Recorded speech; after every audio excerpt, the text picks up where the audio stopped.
大家好，我是小徐。就在今天，我们基地下雪了，也是2025年的第一场雪。这场雪下得特别大，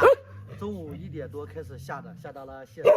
直到现在雪还没有停。天气预报就是雪要下，今天一晚上，然后下午，估计明天早晨醒来，我们整个基地的雪就堆积的特别厚。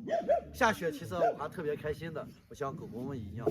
比较开心，我开心的原因并不是说我可以看到雪了，我开心的原因是我们场地里面的这个场地下完雪之后可以清洗一下了，因为这个雪下的厚，雪下的厚了之后，咱们用铲子，明天拿扫把铲子一清洗，把这个雪一扫，这个场地干净的很，就是根本不用咱们怎么清洗了。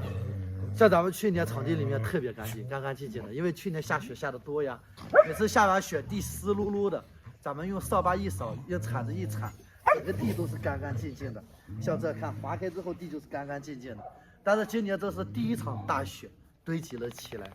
估计这一场雪也化不了了，所以我就是心里面蛮开心的，可以给到他们一个干净的环境。早就想清洗场地的，没办法清洗。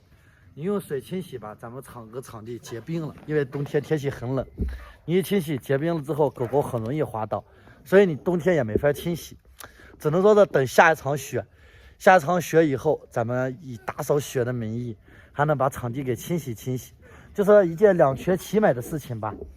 可以卫生也收拾干净了，然后雪也清理出去了。另外跟大家再公布一件事情，就是关于我们给狗狗投喂食物的事情，给大家公布一下，已经3天了。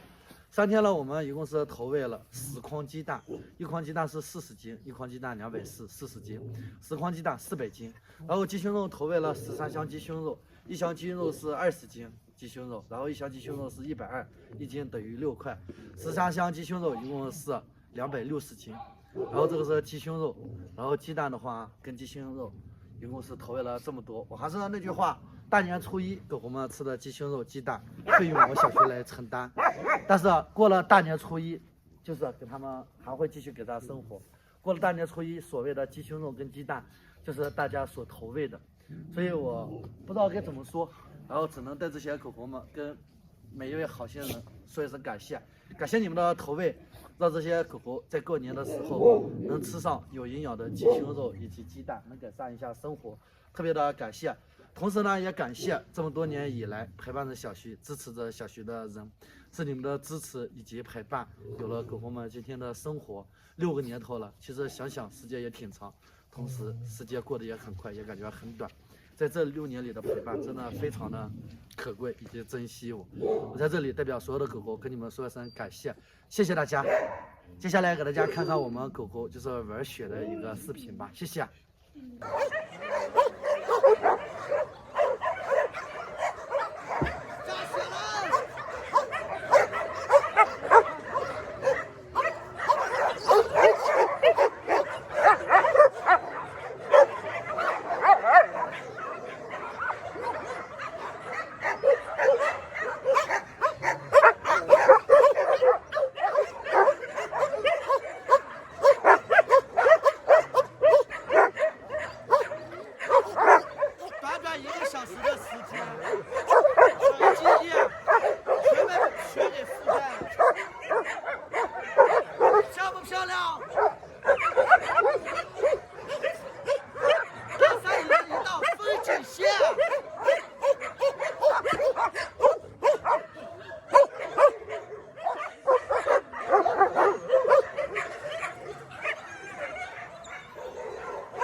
小时啊，我们基地最美大雪覆盖，成为了大山里面最美的一道风景线，漂不漂亮？大家看看，老漂亮了。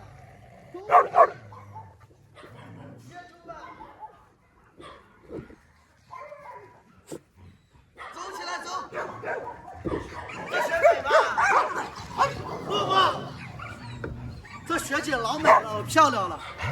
给大家记录一下此时此刻。你看飞机美人话，本想游诗震天下，奈何自己没文化，只能我去学好大。还有一件就是关于我们基地比较困难的事情，也就是在这个冬天，我们的水管冻了，因为今年冬天没有长流水，现在导致水管冻了，咱们的水没办法正常供应了，估计得到夏天化了之后才能供应，也就是在这个冬天，我得出去拉水，就是一天拉2桶水，基本上就够用了。没办法，这种事情最不愿意发生的。昨天跟叔叔通了一下午的水也没有通开，然后今天叔叔又通了一下午，通不开，冻得太深了。